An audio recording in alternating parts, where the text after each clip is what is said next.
Kung iban yung mga tanong guys, ang iban ng replant ko. And I have hidden a treasure here. Tada! These are my cherry tomato.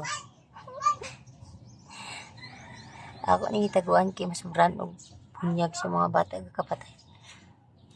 I-replant ko na siya digay-digay mga 2 weeks pa more. Look, cherry tomato. Mga 4 months, 3-4 months na ako cherry tomato. Harvest. Charot. Tinon. Kabalo.